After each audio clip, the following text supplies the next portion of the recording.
네, 여기 묵상간증 거룩한 동행입니다. 제가 어릴 적 아버지의 잦은 폭언과 폭행으로 저의 집은 조용할 날이 없었습니다. 저는 그런 아버지를 미워하고 무서워하면서 늘 피해 다녔습니다. 같은 집에 있어도 말 한마디 하지 않을 정도로 아버지와 저는 제대로 된 대화를 나눈 적이 거의 없었습니다. 제가 결혼하고도 그런 관계는 지속되었습니다.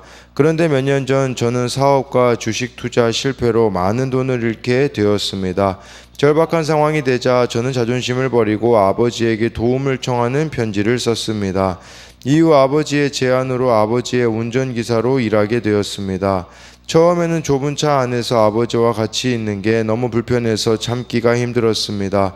몇 번이나 그만둘 생각을 했지만 그때마다 말씀에 근거한 공동체의 권면으로 아버지와의 어색한 동행을 계속하게 되었고 그렇게 3년이란 시간이 흘렀습니다. 그동안 저는 출근길 차 안에서 아버지와 난생 처음 고래고래 소리를 지르며 싸우기도 하고 라디오 사연을 들으며 같이 웃기도 했습니다. 또한 제 아이들의 이야기로 아버지와 많은 대화를 나누기도 했습니다. 그러면서 전에는 몰랐던 아버지에 대해 새롭게 알게 되었습니다. 저는 사실 아버지의 운전기사 일을 시작한 지 얼마 되지 않아 다시 사업할 계획을 세우고 있었습니다. 그러다 문득 지금 아버지와 함께하는 이 시간을 하나님이 오래전부터 계획하신 건 아닐까 하는 생각이 들었습니다. 그리고 아버지와의 관계를 회복해야 복음을 전할 수 있겠다는 마음이 생겼습니다. 훗날 아버지가 안 계실 때 지금 아버지와 함께하는 이 시간이 가장 그리울 것 같다는 생각이 들어 사업할 마음을 접었습니다. 요즘은 예전에 비해 아버지와의 관계가 많이 회복되어 출근길이 편안하고 즐겁습니다. 예수님 없이 살면서 아버지를 원망하고 정죄하던 저를 지혜의 말씀으로 아버지를 사랑하고 긍휼히 여길 수 있도록 인도해 주신 주님의 은총에 감사드립니다. 적용하기입니다. 아버지가 제게 잔소리하셔도 짜증내거나 인상을 쓰지 않겠습니다. 술에 취한 아버지를 볼 때 정죄하거나 무시하지 않고 아버지의 구원을 위해 기도하겠습니다.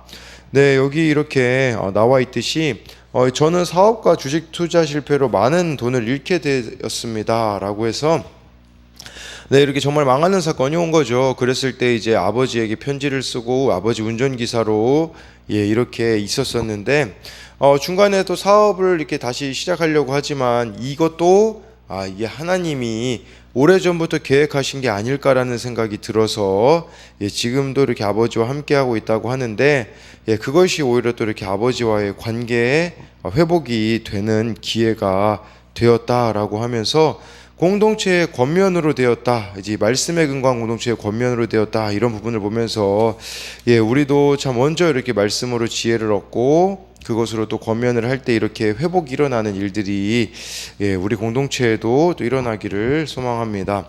네, 오늘은 잠언 8장 22절부터 36절까지인데요. 좀 내용이 저는 개인적으로 이렇게 좀 어려운 부분들이 있었으나 근데 그렇게 어렵게 생각할 부분은 아닌 것 같은 생각이 들었습니다. 22절, 23절 보면요. 여호와께서 그 조화의 시작 곧 태초에 일하시기 전에 나를 가지셨으며 만세전부터 태초부터 땅이 생기기 전부터 내가 세움을 받았나니 갑자기 천지 창조 이야기를 하기 시작합니다. 참된 지혜를 얻는 데 있어서 또 이게 중요한 부분이기 때문이라는 것이죠. 그러면서 23절에 만세전부터는 영원부터고요. 태초부터는 처음부터인 거죠. 그때 내가 세움을 받았다라고 하는데 여러분 제가 지혜가 예수님이라고 말씀드렸던 이유가 여기에 있습니다. 만세전부터 태초부터 계셨던 분이 바로 예수 그리스도를 뜻하기 때문이라는 것이에요. 이후엔 제가 좀 더 이렇게 깊게 설명을 드릴 것인데요. 하나님이 천지를 창조하셨다라는 것을 믿는 것이 우리들에게는 무슨 연관성이 있는지는 계속해서 24절에서 26절을 보면서 또 이야기 드리겠습니다. 아직 바다가 생기지 아니하였고 큰 샘들이 있기 전에 내가 이미 났으며 산이 세워지기 전에 언덕이 생기기 전에 내가 이미 났으니 하나님이 아직 땅도 들도 세상의 진토의 근원도 짓지 아니하셨을 때라 라고 말씀해 주고 있습니다. 예수님에 대해서 착각할 수 있는 부분 중에 하나는 무엇이냐면, 예수님이 마치 2000년 전에 이 땅에 오셨기 때문에 그때 존재하신 분으로 알고 있으나 아닙니다. 하나님과 그 이전부터 함께 하시고 인간의 몸을 입고 오신 것은 2000년 전임을 아셔야 한다라는 것이겠죠. 네, 그런데 중요한 것은 이렇게 천지창조를 하나님이 하셨고, 이 천지창조할 때 창세기 1장 2절에 보면요, 성령도 함께 하셨고, 요한복음 1장 1절에 보면 예수님이 함께 하셨다라는 그런 기록들이 나와 있습니다. 그런데 하나님이 천지를 창조하셨다는 것을 믿는 것이 왜 중요하냐면요, 여러분, 우리가 흔히 창조론, 진화론이라고 하잖아요. 론이라고 말하는 것은 100% 증명될 수는 없다라는 의미가 있는 거죠. 그렇다고 창조론이 사실 성경이 과학을 목적으로 기록된 것은 아니거든요. 그러니까 과학이 그렇기 때문에 과학으로 다 이 말씀이 설명될 수 없는 부분들이 있기는 합니다만, 가장 큰 차이는 무엇이냐면, 창조론을 믿는다라는 것은 하나님이 나를 창조하셨다라는 것을 믿는 거예요. 진화론을 믿는다라는 것은 무엇을 말하는 걸까요? 내가 이 땅에 존재하는 것은 우연이다 라고 보는 관점이거든요. 이게 엄청난 차이를 만들어냅니다. 하나님이 나를 지으셨다라는 것을 믿는다면 우리들의 인생에 우연이 없으며 또 나를 향한 하나님의 계획과 뜻이 있음을 믿고 살아가는 것이겠죠. 그러나 진화론을 믿는다라는 것은 내가 우연히 존재하는 것이기 때문에 내가 이 존재가 쓸모없음, 이런 것들로 볼 수도 있는 것이겠죠. 그래서 이것에 대한 적용도요, 이 세상이 우연히 지어진 것이 아니라 하나님이 지으신 것임을 믿습니까? 우리도 마찬가지인 것 같아요. 내가 우연히 이 땅에 존재하는 게 아니라 하나님이 지으셨다라는 것을 저와 여러분들이 믿어야 하겠죠. 이 지혜가 그때부터 존재했던 것처럼 또 예수 그리스도가 바로 그때부터 존재하였다라는 이런 모습으로 우리가 볼 수가 있는 것입니다. 27절부터 29절까지요. 그가 하늘을 지으시며 궁창을 해면에 두르실 때 내가 거기 있었고, 그가 위로 구름 하늘을 견고하게 하시며 바다의 샘들을 힘있게 하시며, 29절에 바다의 한계를 정하여 물이 명령을 거스르지 못하게 하시며, 또 땅의 기초를 정하실 때에 라고 해서, 하나님이 하나님의 지혜로 천지를 창조하셨다라는 의미도 되겠지만, 예수님이 천지 창조하실 때 함께 하셨음을 보여주고 있어요. 그래서 내가 27절에 내가 거기 있었고 라고 이렇게 말씀해주고 있는 것이죠. 그런데 좀 주목해서 봐야 되는 것 중에 하나는 29절 같은데 보면요, 하나님이 이렇게 한계를 다 정하셨대요. 우리로 말하자면 질서를 정하신 것이라고 볼 수가 있겠죠. 모든 것이 다 하나님의 질서 아래에 있음을 우리가 알아야 한다라는 것이에요. 근데 이것을 확장시켜서 이제 우리에게 우리를까지 포함시키자면 저와 여러분들이 하나님의 창조 질서를 따라야 한다라는 것입니다. 그 하나님의 창조 질서가 무엇일까요? 바로 말씀이라고 할 수가 있습니다. 이 말씀의 질서에 내가 순종하며 살아가는 것이 인생을 인생답게 살아가는 것임을 알아야 한다라는 것이에요. 이 말씀의 질서, 창조 질서를 따르면 우리들의 인생은 어떻게 되어질까요? 점점 우리들의 인생은 풍성해진다라는 것을, 자유해진다라는 것을 저와 여러분들이 알아야 합니다. 그렇지만 이 사람은 그 질서를 어기고 하나님보다 높아지려다가 결국은 기쁨을 잃어버리고 타락한 것을 우리가 창세기 3장의 아담과 하와의 모습을 보면 알 수가 있는 것이겠죠. 그래서 이것에 대한 적용 질문으로는요, 하나님의 질서에 순종하고 있습니까? 아니면 하나님의 질서를 무시하여 기쁨을 잃어버렸습니까? 30절, 31절을 보면요, 내가 그 곁에 있어서 창조자가 되어 날마다 그의 기뻐하신 바가 되었으며 항상 그 앞에서 즐거워하였으며 사람이 거처할 땅에서 즐거워하며 인자들을 기뻐하였노라. 내가 그 곁에 있었다고, 곁에서 창조자가 되었다라는 것은 무엇을 말하겠습니까? 성부 하나님과 함께 하셨다라는 것을 말씀해 주고 있는 것이겠죠. 그랬을 때 제가 이 지혜가 예수님이라고 말씀드리는 이유는 요한복음 말씀에 이런 말씀이 있어요. 요한복음 1장 10절 14절 말씀 보면 그가 세상에 계셨으며 세상은 그로 말미암아 지은 바 되었으니 세상이 그를 알지 못하였고, 또 요한복음 1장 14절에요. 말씀이 육신이 되어 우리 가운데 거하심에 우리가 그의 영광을 보니 아버지 독생자의 영광이요 은혜와 진리가 충만하도다라고 이렇게 말씀해 주고 있습니다. 그래서요, 정말 여기서 말씀해 주고 있는 말씀이 육신이 되어 우리 안에 이렇게 거하시는 분이 바로 예수님임을 말씀해 주고 있고, 세상은 예수님으로 말미암아 지은 바 되었다라고 분명히 요한복음 1장 10절은 말씀해 주고 있습니다. 또 바울은 고린도전서 1장 같은 데 보면요, 이 예수님을 또 하나님의 지혜로 이렇게 표현한 내용들이 나와 있기 때문에 이 잠언에서 말하고 있는 지혜는 예수 그리스도다라고 볼 수가 있는 겁니다. 그러니까 우리 인생이 예수님을 아느냐 모르느냐에 따라서 차이가 날 수밖에 없음을 또 봐야 한다라는 것이죠. 31절에 보면요, 또 그런 표현도 나와 있잖아요. 사람이 거처할 땅에서 즐거워하며 인자들을 기뻐하였다라는 이런 표현이 나와 있는데요. 지혜는 예수님은 날마다 어떤 사건이 일어나든지 하나님 앞에서 기쁨과 즐거움이 되는 존재였었다라고 말씀해 주고 있어요. 여러분, 우리도 하나님의 기쁨이 되도록 이 땅에서 창조되었다라는 사실을 알아야 하는 것이죠. 또 예수님은요, 여기 말하는 사람의 아들들을 기뻐했다. 인자들이라고 하는데 사람의 아들들이라는 뜻이거든요. 그렇다면 우리가 이 예수님을 믿는다면 우리들의 삶에 어떤 일들이 펼쳐져야 되겠습니까? 두 가지가 있어야 돼요. 하나는 하나님이 기뻐하시는 인생, 하나님을 기뻐하는 인생이 되어야 된다라는 것이라고도 볼 수가 있겠고요.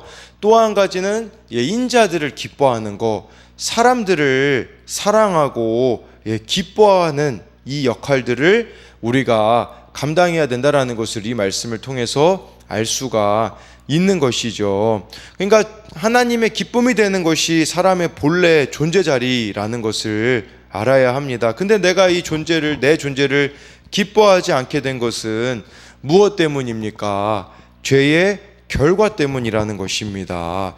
그래서요, 이것에 대한 적용도 나는 내 존재를 기뻐합니까? 슬퍼합니까?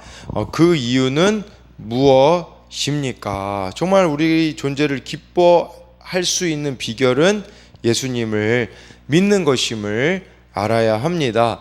32절, 33절 말씀을 보면요, 아들들아 이제 내게 들으라. 내 도를 지키는 자가 복이 있느니라. 훈계를 들어서 지혜를 얻으라. 그것을 버리지 말라. 저는 이 말씀이 그렇게 다가오더라고요. 내가 너희를 가장 잘 알기 때문에 너희는 나의 말을 들어야 한다, 이런 의미죠.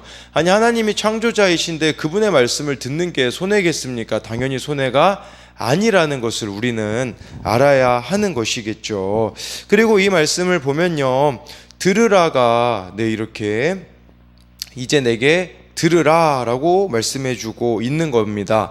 이 땅을 제대로 살아가는 방법은요, 다른 데 있지 않고 하나님의 말씀을 듣는 데 있다라는 것이에요. 우리가 지혜로워진다라는 것, 신앙이 성숙한다라는 것은 무엇을 말하는 것일까요? 그것은 33절에 나와 있어요.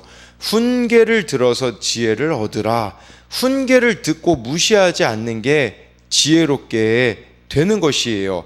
잘못된 것을 수정하고 교정할 줄 아는 것이 바로 이러한 것이라고 볼 수 있는데요. 지난 토요일에 어느 목사님의 설교를 듣는데 그런 이야기를 하시더라고요.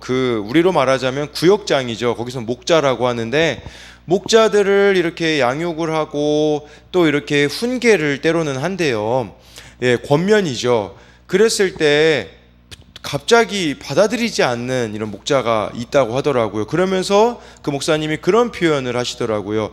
들을 말을 들었습니다가 되는 사람이 신앙이 성숙한 자라고 이야기를 하시더라고요. 이 33절의 말씀과 같은 맥락이에요. 우리가 훈계를 듣는 거 불편하죠. 처음에는 나는 그런 사람이 아닌데라고 우리가 넘어가고 싶어 할 수도 있어요. 그러나 잘 곰곰이 생각해 보면요, 내가 교정될 부분이 있기 때문에 그 말을 들은 거거든요.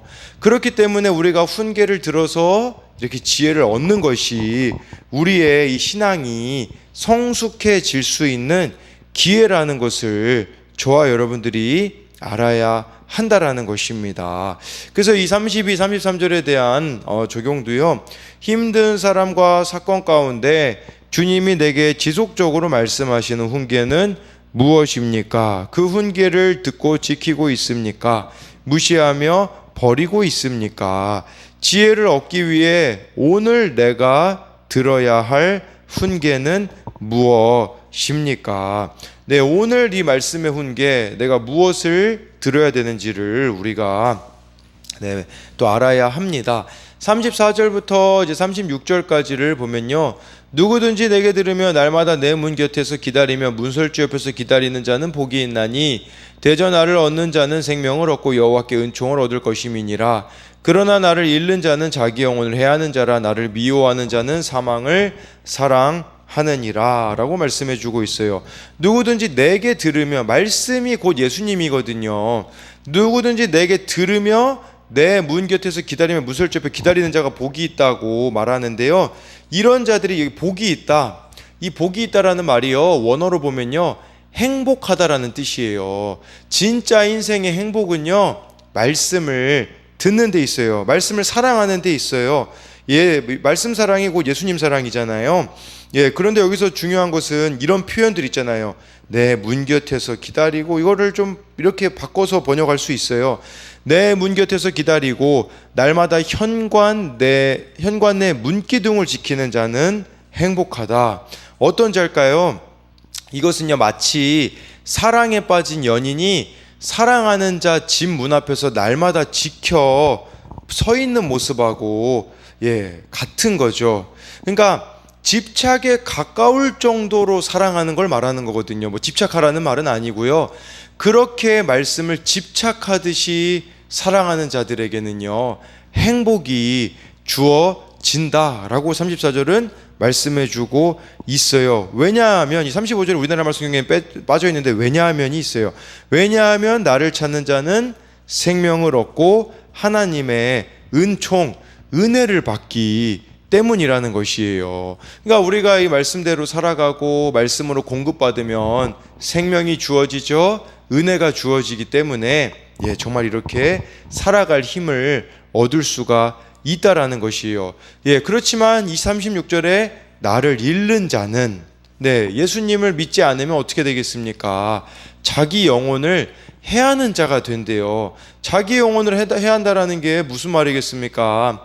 자기 자신을 지옥으로 만드는 자가 되는 것이 아니겠습니까? 나를 미워하는 자는 사망을 사랑하느니라 라고 말씀해 주고 있는 것이에요. 여러분, 이 중간지대는 없다라는 뜻이에요. 우린 두 가지 중에 한 가지만을 선택할 수 있다라는 것입니다.